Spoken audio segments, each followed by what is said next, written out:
The sea covers over 2/3 of the planet's surface.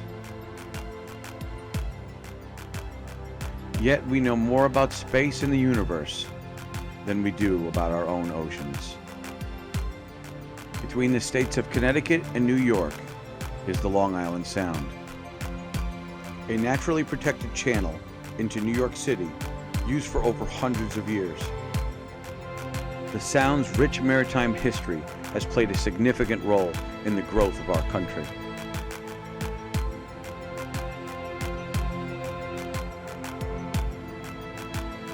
Join us as we explore its unsung residents and its forgotten history.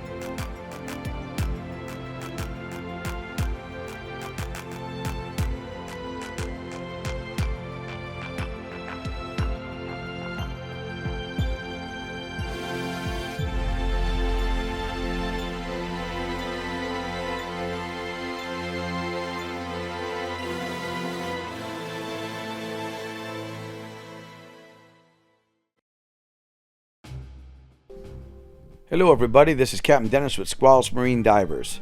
Today we're going to a wreck called the Singer Wreck. I got these numbers a few years ago from a local fisherman, and we've decided to go out here and check it out today. It's a big fishing spot. It's kind of hard to get near in the summer because it's inundated with fishermen. They're all over it. So we get in the water today and it's about 44 degrees, and I immediately find out that there is a hole in my dry suit glove. So I've got cold water coming in, but we're going to tough it out and get the video done and see what we can see. Here we have our shiny stainless steel chain all the way from Smithtown Bay. We found it on the artificial reef system out there, and it's being put to good use. We're going to go over here and check the anchor, make sure that's in there good. And I'm happy with that, so we're going to head on off to the wreckage. So here's the first piece of wreckage. So we're in the neighborhood.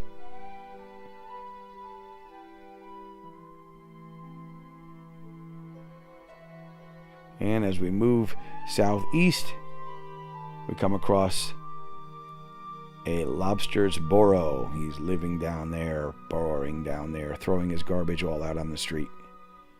They're always a dead giveaway. They just kick it all out and leave it there.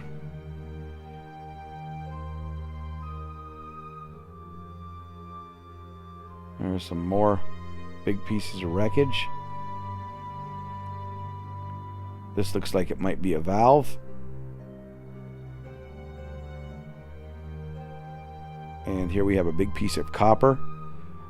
Big plate of it, I guess, or a sheet of it. And I guess they used to put copper on the hulls of wooden ships because it had anti-fouling properties, and it would also protect against ice. Here's some more copper. And here we have a grappling hook. Let's check this thing out. And well, it's been down here for a while.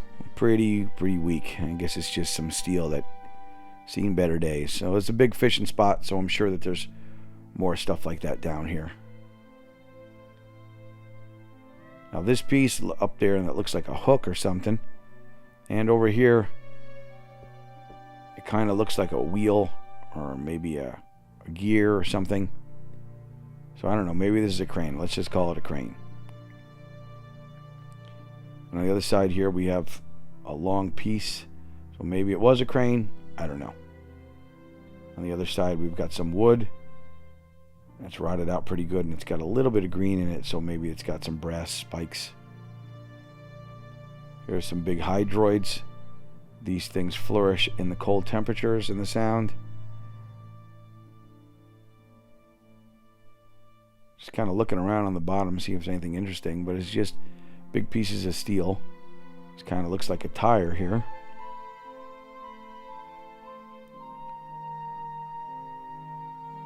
And another large piece of wreckage. A lot of cool marine life, a lot of marine plant life that I don't normally see. And all these little tiny orange spots are little tiny baby anemones, or maybe they're full grown, they just only get that big. Here's that tire thing again. And, well, it's not a tire. It's just a big round piece of metal. Maybe it's a porthole. Who knows? Now this piece is a block pulley. It's a wooden pulley, and there's anemones on that, and maybe this goes with that crane thing. So we're in the neighborhood of something pretty big and something that looks like it did a little bit of work in its day. It's another large piece of the ship. Now this doesn't look like the stuff that I saw on my sonar, so I'm hoping that we can come across something considerable. There's some more green copper.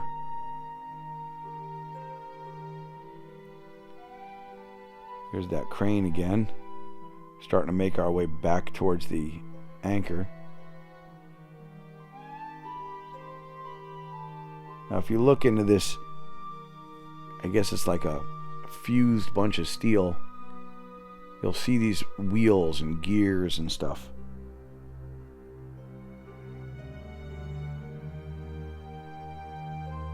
Some kind of machinery. Some fishing line here. Normally this stuff breaks when you pull it, but this one's a little stronger, so we're just going to cut this to keep moving ahead.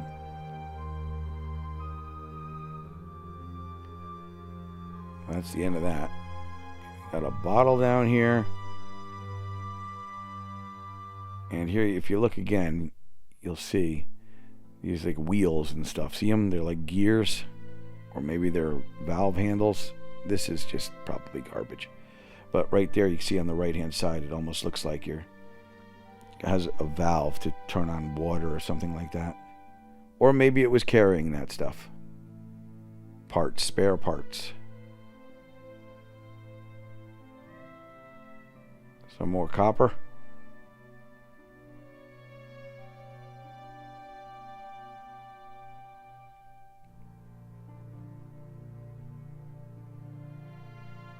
And here we are at the meteor stuff. This looks like it might be the engine or a winch.